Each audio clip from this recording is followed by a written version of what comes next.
అవునా కాదా అని చెప్పమని అంటాడు ఆయన. కాళేశ్వరం తలను తెగ్గొట్టిండ్రు, తోకను తెగ్గొట్టిండ్రు.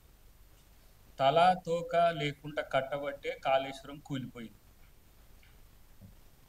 గౌరవ దివంగత నేత వైఎస్ రాజశేఖర రెడ్డి గారు తుమ్మిడిహెట్టి నుంచి చేవెళ్ళ వరకు ప్రాణహిత చేవెళ్ళ అంబేద్కర్ సుజల స్రవంతి పేరుతోని ఒక ప్రాజెక్టును 35,000 కోట్లతోని ప్రతిపాదనలు చేసి పనులు కూడా 5,600 కోట్ల పైచిలుకు పనులు అయిన తర్వాత ఆ రోజు రాజశేఖర రెడ్డి గారు పరమపదించడం, తర్వాత వచ్చిన ప్రభుత్వాల్లో రోషయ్య గారు కానీ కిరణ్ కుమార్ రెడ్డి గారు కానీ దాన్ని కొనసాగింపుగా శ్రీపాద ఎల్లంపల్లి అనే ప్రాజెక్టును పూర్తి చేసిండ్రు. అది మెయిన్ ఇరుసు. అది ప్రాణహిత చేవెళ్ళకు మీరు తల దగ్గొట్టి కిందికొచ్చి మేడిగడ్డ నుంచి కట్టిన శ్రీపాద ఎల్లంపల్లి ఇరుసు.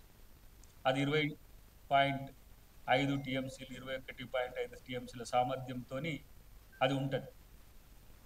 ఇప్పుడు మేడిగడ్డ నుంచి లేదు, సుందిళ్ళ నుంచి లేదు, అన్నారం నుంచి ఎత్తిపోసేది లేనప్పుడు సహజ గోదావరి నుంచి వస్తున్న నీటిని, అంటే శ్రీరామ్ సాగర్ నుంచి వస్తున్న నీటిని